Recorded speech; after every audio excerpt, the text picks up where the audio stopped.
দর্শক, গতকাল তো সুপ্রিম কোর্টে হিয়ারিং হয়েছে, দেখেছেন আপনারা এসআইআরের, এবং কালকেই তো বলা হয়েছিল যে রাতের মধ্যেই পুরো তালিকা, ফাইনাল তালিকা প্রকাশ হয়ে যাবে। বিচারাধীন বলে যে অংশটা বাকি ছিল সব শেষ হয়ে যাবে এবং পুরো তালিকা প্রকাশ করে দেওয়া হবে। তো তালিকা প্রকাশ করেছে কমিশন। তো এখন পর্যন্ত তাহলে কি দাঁড়ালো?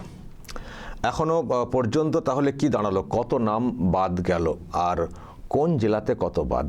আমি দর্শক যে তালিকা সামনে এসছে, যেটা অ্যাডজুডিকেশন বলেছিল 60 লক্ষ, তো সেই 60 লক্ষের মধ্যে কোন জেলাতে কত বাদ গেল আমি একেবারে জেলা ধরে ধরে দেখাবো।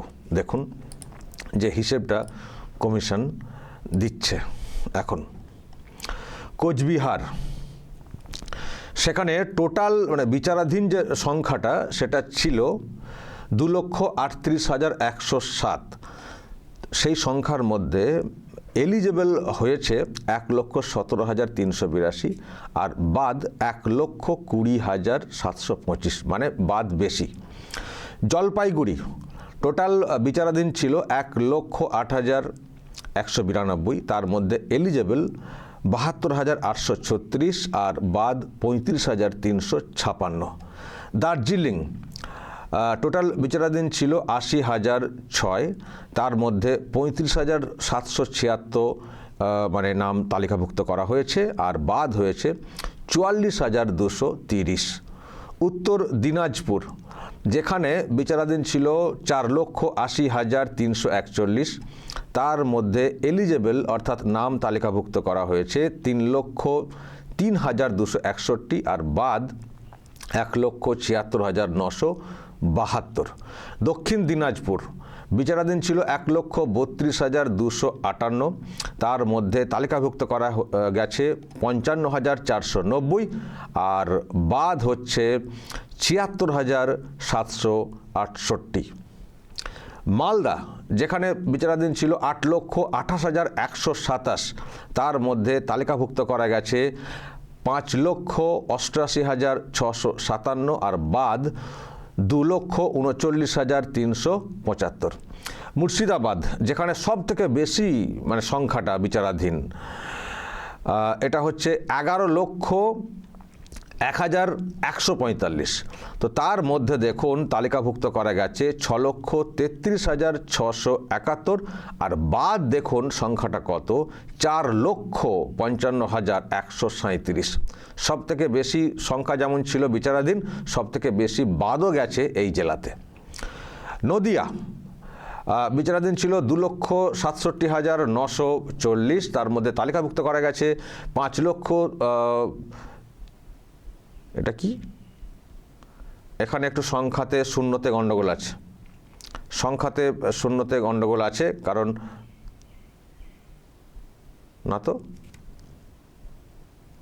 টোটাল হচ্ছে 2,67,940, তালিকাভুক্ত করা গেছে মাত্র 59,314। হ্যাঁ তাই তো, ডান দিকে তো দেখছি যে বাদ 2,08,626। এ তো মারাত্মক ফিগার, এ তো মারাত্মক ফিগার দর্শক। মানে সংখ্যার নিরিখে মুর্শিদাবাদে বেশি বাদ, কিন্তু পার্সেন্টেজ কষলে তো নদিয়াতে চমকে দেওয়া তথ্য। ভালো করে দেখুন, নদিয়াতে টোটাল বিচারাধীন ছিল 2,67,000 সামথিং, তার মধ্যে তালিকাভুক্ত করা গেছে মাত্র 59,000। আমি মাত্র 59,000 দেখতে পাচ্ছেন, আমি তো মানে গুলিয়ে ফেলেছিলাম ফিগারটা দেখে, চমকে উঠে গুলিয়ে ফেলছিলাম। আর বাদই চলে গেছে বেশি, 2 লক্ষ, মানে 2,67,000 মধ্যে 2,08,000 সামথিং বাদ। বাপরে বাপ, চমকে দেওয়া ফিগার। উত্তর 24 পরগনা টোটাল বিচারাধীন ছিল 5,91,252, তার মধ্যে তালিকাভুক্ত করা গেছে 2,65,077, বাদ এখনও বেশি 3,25,666। দক্ষিণ 24 পরগনা টোটাল বিচারাধীন ছিল 5,22,042, তালিকাভুক্ত করা গেছে 2,95,739, বাদ 2,22,929। কলকাতা দক্ষিণ বিচারাধীন ছিল 78,600, 57, তার মধ্যে তালিকাভুক্ত করা গেছে 50,049 আর বাদ হচ্ছে 28,468। ফিগারগুলো এমন না, একটু দেখে শুনে বলতে হচ্ছে। দর্শক নিজেরাও দেখছেন, আমার বলতে বুঝতে সমস্যা হলে নিশ্চয়ই আপনারাও রেকটিফাই করে নেবেন নিজেরা, কারণ যেহেতু আমি তালিকা পুরো বড় করে দেখাচ্ছি। কলকাতা উত্তরে 61,236 বিচারাধীন, তার মধ্যে 22,071 হচ্ছে তালিকাভুক্ত, 39,164 হচ্ছে বাদ। হাওড়াতে 2,89,714, তার মধ্যে তালিকাভুক্ত করা গেছে 1,57,558, বাদ হচ্ছে 1,32,151। হুগলি আমাদের জেলা, টোটাল বিচারাধীন ছিল 1,71,778, তার মধ্যে তালিকাভুক্ত করা গেছে 50,965, বেশিরভাগটাই বাদ, 1,20,813 বাদ। তার হুগলিতেও কত বাদ পার্সেন্টেজ কষলে। পূর্ব মেদিনীপুর টোটাল বাকি ছিল বাছাই করতে 80,176, তার মধ্যে 60,533 নাম উঠে গেছে, এখানে বাদ পার্সেন্টেজ কষলে হয়তো কম, 19,572 বাদ। পশ্চিম মেদিনীপুর বাকি ছিল 1,03,497, তার মধ্যে তালিকাভুক্ত করা গেছে 51,006, বাদ গেছে 52,277। পুরুলিয়া বিচারাধীন ছিল 33,557, তার মধ্যে তালিকাভুক্ত করা গেছে 27,635, বাদ 5,942, কম আছে। বাঁকুড়া বিচারাধীন 39,117, তার মধ্যে তালিকাভুক্ত করা গেছে 32,584, বাদ 6,533। পূর্ব বর্ধমান 3,65,539, এটা ছিল টোটাল, তার মধ্যে তালিকাভুক্ত করা গেছে 1,50,540, মানে 1.5 লাখ, আর বাদ 2,09,805। ওকে। বীরভূম টোটাল বাকি ছিল 2,02,059, তার মধ্যে তালিকাভুক্ত করা গেছে 1,20,000, বাদ হচ্ছে 82,059। ওকে। আলিপুরদুয়ার টোটাল বাকি ছিল 80,494, তার মধ্যে তালিকাভুক্ত করা গেছে 44,416, বাদ 36,078। কালিম্পং টোটাল হচ্ছে 6,790, তালিকাভুক্ত করা গেছে 4,383, আর বাদ 2,407। ঝাড়গ্রাম টোটাল বাকি ছিল 6,682, তালিকাভুক্ত করা গেছে 5,442, বাদ 1,240। পশ্চিম বর্ধমান টোটাল বাকি ছিল 1,37,949, তার মধ্যে এলিজেবল অর্থাৎ বৈধ হয়ে দাঁড়িয়েছে 63,734, বাদ হচ্ছে 74,100। এবার দর্শক দেখুন টোটাল বিচারাধীন ছিল 60,06,675, তার মধ্যে বৈধ হিসেবে তালিকাভুক্ত করা গেছে ফাইনাল তালিকাতে 32,68,119, আর বাদ 27,16,393। দর্শক দেখুন টোটাল বাকি ছিল, ভালো করে দেখুন, 60,06,675, তার মধ্যে বাদ 27,16,393। তো বুঝতে পারছেন সংখ্যাটা কোন জায়গাতে, 60 লক্ষের মধ্যে 27 লক্ষ বাদ। ছেলেখেলা কথা, সবাই কিন্তু বৈধ ভোটার হিসেবে ভোট দিচ্ছিলেন, সব ওই ম্যাপিংয়ের মধ্যে থাকা, মারা যাওয়া, খুঁজে পাওয়া যায়নি, ফর্ম দিয়ে ফেরত পাওয়া যায়নি, এরকম না, কিন্তু সবাই ফর্ম ফিল আপ করেছেন, সব ওই অসঙ্গতির মানে তালিকাতে থাকা, এরা সবাই বৈধ ভোটার হিসেবে দাবি করেছেন, ফর্ম ফিল আপ করে মানে পাঠানো হয়েছে ইত্যাদি। ভালো করে বুঝুন, এটা মারা যাওয়া ওইসব না, কিন্তু টোটালটাই মানে ম্যাপিংয়ে থাকা, ফর্ম ফিল আপ করেছেন, তাদের মধ্য থেকে এখানেই 60 লক্ষের যে বিচার বাকি ছিল, যে বিচারটা বিচারকরা করেছেন, সেখানে এত বাদ, 27 লক্ষ এত বাদ। আর এর আগেও অনেক যাচাই হয়ে গেছে। এটা তো হলো কোর্টে যাওয়ার পরে বিচারকদেরকে দিয়ে এই কাজটা। তার আগেও কিন্তু নিজেরাও করেছিল কমিশন বলতে ওই কমিশনের লোক আর কি, মানে দিদির লোকেরা করেছিলেন। সেখানেও তো 5 লক্ষ না 5 লক্ষ সামথিং বাদ গেছিল এই ম্যাপিংয়ে থাকা লোকজনদের এই তথ্যে অসঙ্গতির কারণে। তার মানে দর্শক, তথ্যে অসঙ্গতির কারণে ওদিকে 5 এদিকে 27, তার মানে প্রায় 32 লক্ষ বাদ কিন্তু যারা বৈধ ভোটার হিসেবে সবাই দাবি করছেন। হয়তো অবশ্যই কিছু বৈধ ভোটার আছেন, কারণ আমরা দেখতে পাচ্ছি তারা লাইন দিচ্ছেন নতুন করে। তো তাহলে সবাই যে বৈধ সেটাও আমরা মনে করব না, নিশ্চয়ই জল মেশানো ব্যাপারও ছিল। ভোট হয়তো দিয়ে আসছিলেন বা কোনো একটা লিঙ্ক তৈরি করে তারা 2002-এর সঙ্গে লিঙ্ক দিয়ে করে ফেলেছিলেন, হয়তো সেখানেও জল মেশানো ব্যাপারটা রয়েছে, যেটা এখন ধরা পড়েছে। এখন আবার যে ট্রাইব্যুনাল হচ্ছে সেখানে ফাইনাল বিচারটা হবে। তো তার মানে দর্শক, এখন যে ভোটটা হতে চলেছে আমি সেটা নিরিখে বলবো। তথ্যে অসঙ্গতির কারণে যা দেখতে পাচ্ছি প্রায় 32 লক্ষ বাদ। লাস্ট যে ভোট হয়েছে, লাস্ট ভোট, সেখানে বিজেপি এবং টিএমসির মধ্যে ভোটের তফাৎ কত লক্ষ দর্শক? আমরা তো শুনি বিজেপি বলে থাকে আমরা পেয়েছি টোটাল ভোট 2,38,000 না 35 বলে থাকে, আর সেখানে টিএমসি কত 2,32,00,000 না 72 না কত লক্ষ এরকম বলে থাকে না? আমি এক্সাক্ট ফিগারটা বলতে পারছি না।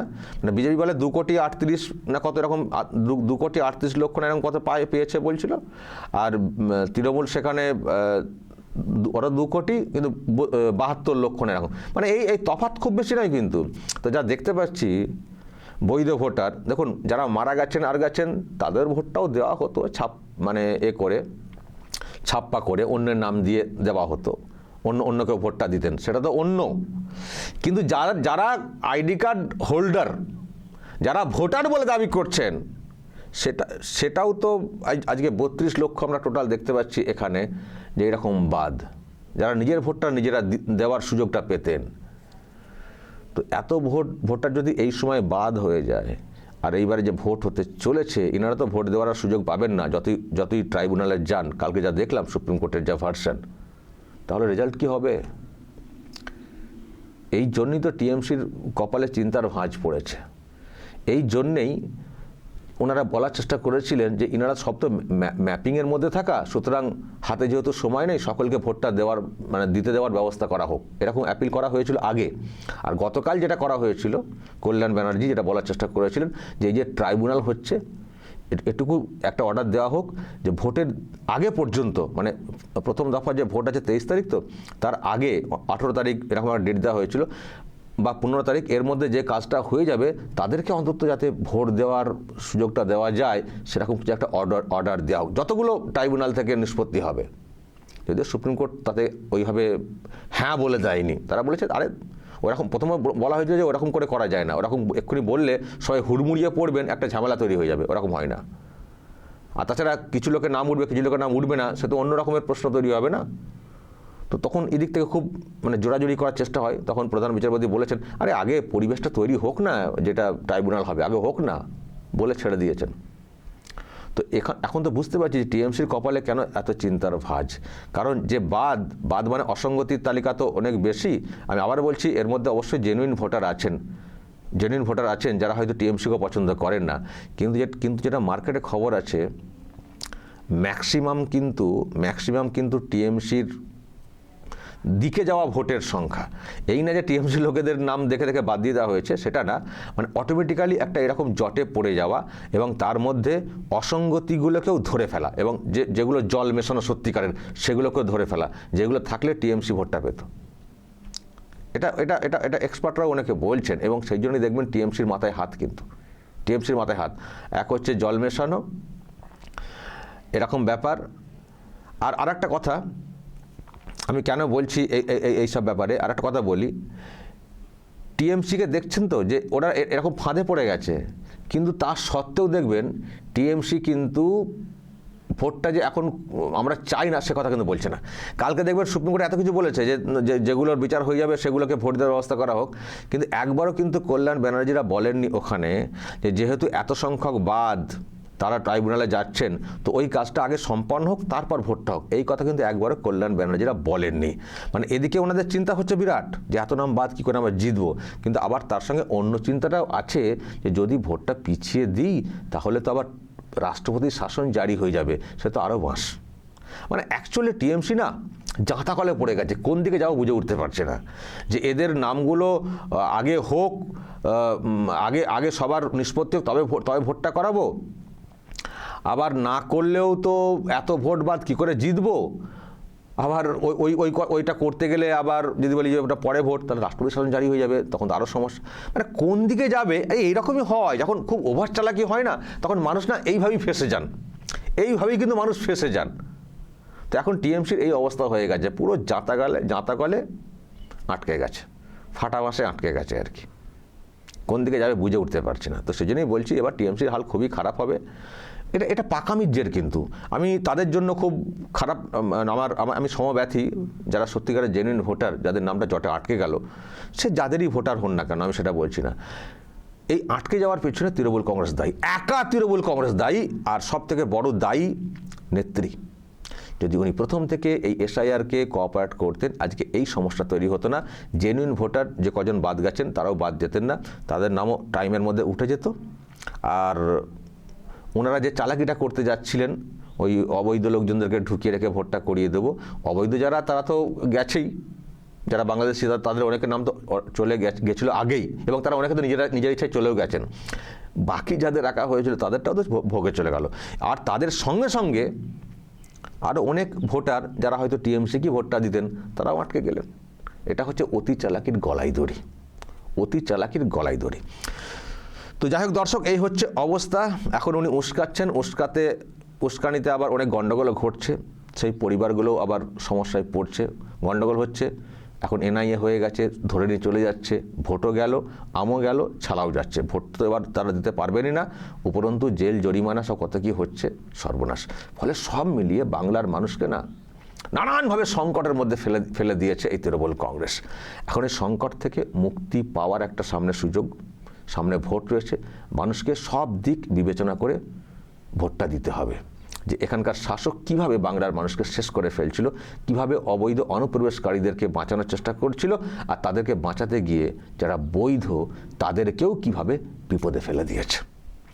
এটা মাথায় রেখেই মানুষকে ভোটটা দিতে হবে, তবেই যদি নতুন বাংলা আমরা দেখতে পারি।